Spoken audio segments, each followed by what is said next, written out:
Ciao! Oggi parliamo di pennelli. Abbiamo tanti tipi di pennelli. Vediamone qualcuno. Questi che vediamo sono pennelli di setola. Al tatto risultano un po' rigidi, ideale per lasciare tracce più marcate sulla tela. Poi abbiamo i pennelli a pelo di bue, morbidi al tatto e anche sulla tela, ideali per sfumature. Ci sono poi i pennelli sintetici, i miei preferiti, sono i più economici e i più versatili. Adesso vediamo la differenza tra un pennello a manico corto e un pennello a manico lungo. Il pennello a manico lungo è ideale nella prima stesura, vediamo come si impugna, e invece quello più piccolo è ideale per le rifiniture. Questo invece è il pennello piatto, classica forma quadrata, e invece questo è il pennello tondo.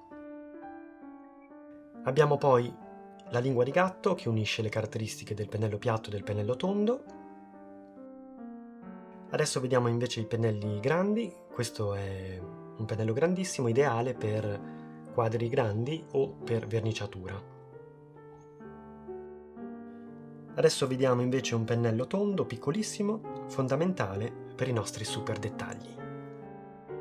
Come ultima cosa vediamo la numerazione dei pennelli. Questo è un pennello numero 0.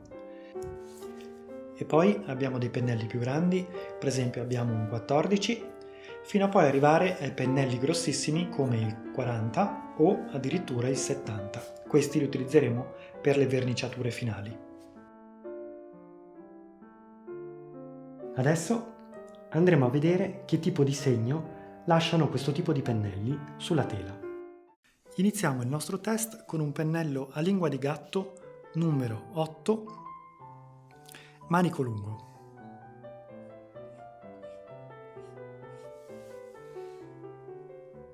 Prendiamo un po' più di colore. Come vedete la stesura è omogenea, bella. Possiamo sfruttare come in tutti i pennelli a lingua di gatto la capienza della pennellata, lo spessore del pelo del pennello, ma anche un po' di punta, come potete vedere, che tende ad arrotondarsi verso l'estremità e quindi ci permette di fare anche qualche movimento un po' più preciso, come per esempio se dovessimo seguire un contorno, vedete.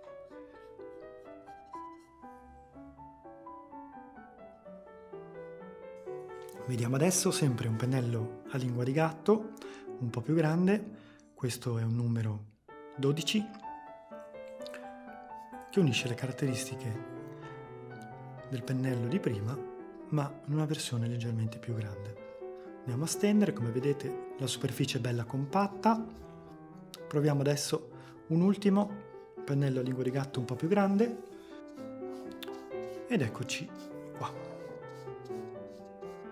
Passiamo adesso al pennello piatto, come potete vedere, questo è un numero 2.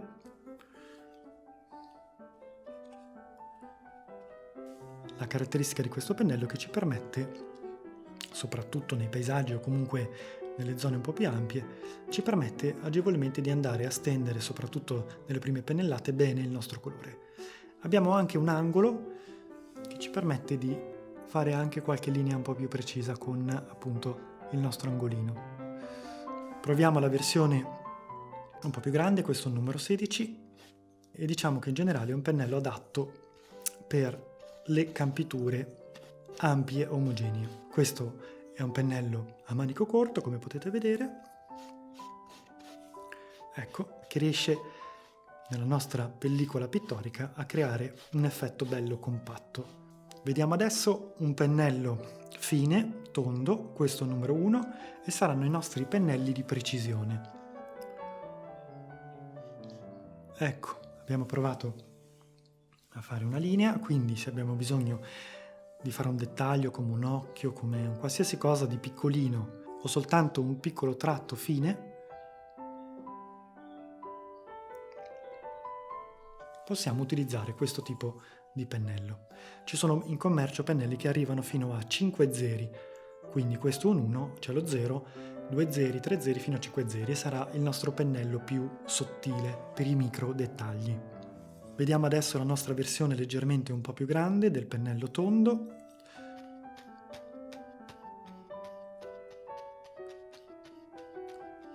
Questo è un pennello a pelo di bue, quindi non è sintetico e infatti è ancora più morbido.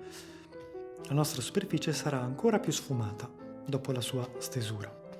Vediamo adesso una versione molto più grande. Questo è un pennello 18, sempre a punta. Proviamolo. Essendo un pelo di bue, la nostra stesura risulterà molto compatta e morbida, bella sfumata. Questo tipo di pennelli a punta grandi li utilizzeremo anche nelle sfumature. Nel video dedicato alla sfumatura poi vedremo come. Passiamo adesso ai pennelli di setola. Questo è un pennello piccolino. Vediamo subito la diversità rispetto a quelli di prima. Il segno risulta essere più graffiante e ci lascerà in deposito sulla tela molte più tracce. Come vedete si crea una specie di piccolo rilievo. Proviamo adesso una versione molto più grande, sempre tondo, a punta, e questo è il numero 18. Possiamo già vedere subito come, anche dal suono mentre lo stendiamo sulla tela, come la pennellata è più graffiante e ci lascerà nella superficie una specie di rilievo. In cosa può essere utile questo tipo di pennello? Può essere utile quando abbiamo bisogno di creare una superficie più movimentata, più dinamica, come per esempio dei capelli, che abbiamo bisogno quindi di suggerire l'idea dei tanti filamenti, e allora potremmo aiutarci con l'utilizzo di questo tipo di pennellate. Vediamo adesso una versione piatta, sempre di setola. Questo è a manico lungo, ci permette quindi una pittura un po' più a distanza. Sentiamo il graffiare sulla tela e vediamo la nostra traccia. Come potete vedere, guardate che differenza, quanto si vede quindi il rilievo di questo tipo di pennello. Vediamo adesso una versione un po' più grande. Questo è il numero 16, sempre setola col manico lungo, e vediamo ancora una volta questo effetto graffiante di lasciare le nostre tracce pittoriche. Ci sono molti pittori che adorano questo tipo di pennello anche per lasciare un filamento in tutto il quadro che rende la pittura più dinamica. Alcuni pittori invece lo detestano perché, proprio per queste qualità di cui parlavamo prima, proprio perché non le amano, ma amano invece una superficie molto liscia e compatta, soprattutto per chi fa un genere pittorico molto fotografico. Vediamone un'ultimissima versione. Questo è Lingua di gatto di setola, quindi troveremo anche in questo tipo di pennelli, come in tutti quelli che abbiamo visto nel corso della lezione, che sono quindi pennelli sintetici o pennelli a pelo di bue. Ci sono sempre le versioni col manico corto e col manico lungo, a lingua di gatto, piatti e tondi.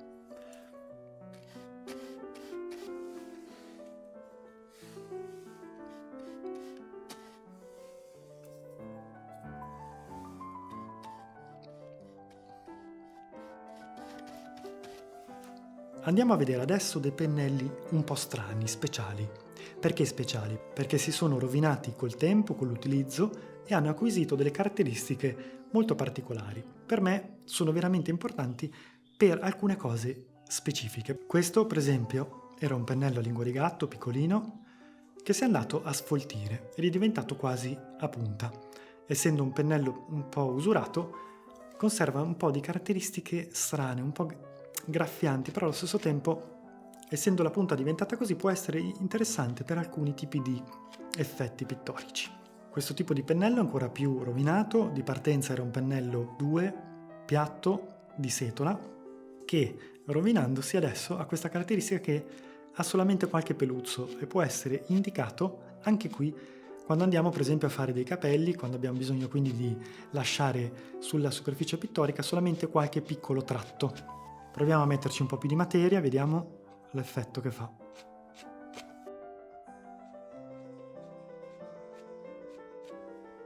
Questo pennello, per esempio, lo trovo molto utile perché, avendo questa forma un po' a piramide e avendo il pelo che si è rovinato e diventato molto corto, mi aiuta tantissimo nella prima fase di pittura, quando vado a disegnare sulla tela direttamente col pennello, mi aiuta a simulare un po' quindi l'effetto della matita.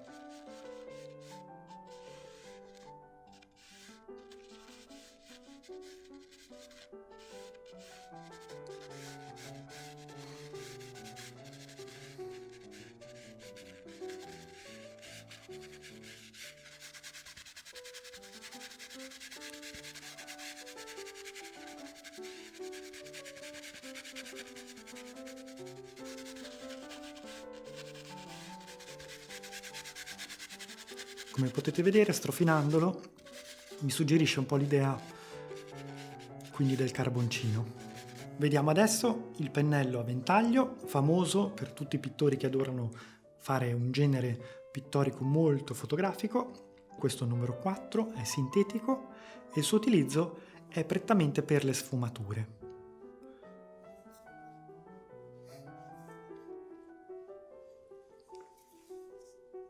Vediamo adesso quest'ultimo pennello che si contrappone a quello a ventaglio che abbiamo visto prima, mentre quello di prima serve proprio per compattare la nostra sfumatura, questo invece ci lascerà nella sfumatura qualche traccia. Questo pennello non so come si è potuto originare, sicuramente con l'usura, ma lo considero veramente prezioso, non saprei come farne a meno.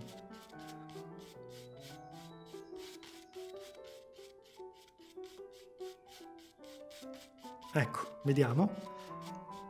Si compatta il segno pittorico come se lo stessimo sfumando, ma ci lascia anche qualche traccia. Questo tipo di pennello invece, il numero 50, così grosso, piatto, andremo a utilizzarlo nell'ultima parte dei nostri videocorsi in cui parleremo di vernice finale. Vediamo adesso qui un chiaro esempio di pennellata graffiante fatta con un pennello di setola.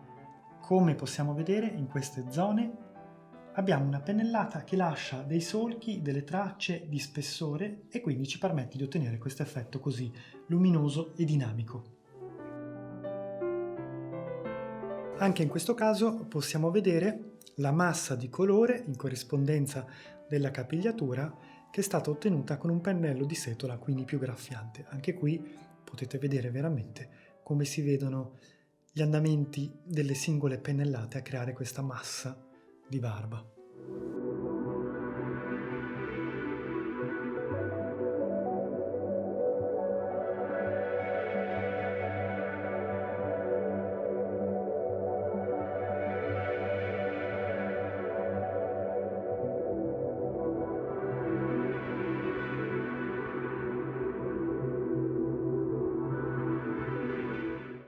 In questo tipo di dipinto possiamo vedere un altro tipo di pennellata molto più compatta, molto più liscia e quasi fotografica, ottenuto quindi con dei pennelli più morbidi, che sono dei pennelli sintetici oppure a pelo di bue.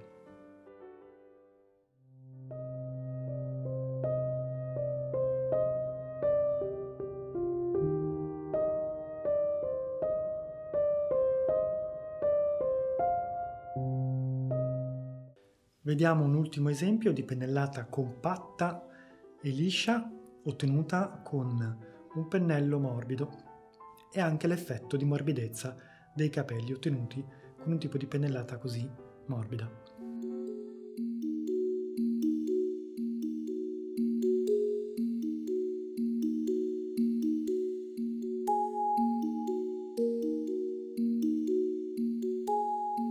Adesso andiamo a vedere quali sono i tipi di pennelli che ci possono servire per iniziare a dipingere.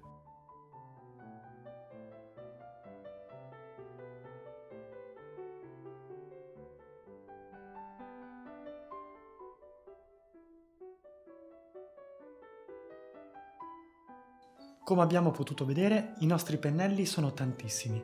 abbiamo un sacco di tipologie diverse. Abbiamo il pennello piatto, abbiamo il pennello tondo, abbiamo il pennello lingua di gatto, abbiamo il pennello di setola che è più dura, abbiamo il pennello più morbido che può essere sintetico a pelo di bue, abbiamo i pennelli a manico lungo, abbiamo i pennelli a manico corto, abbiamo dei pennelli strani, bizzarri che si costruiscono con l'usura e col tempo, abbiamo un sacco di caratteristiche. Non ci resta che sperimentare il tipo di pennellata che più preferiamo e che col tempo si acquisirà un'esperienza che ci farà prediligere un certo tipo di pennello rispetto ad un altro. Grazie a tutti per questo video e ci vediamo al prossimo!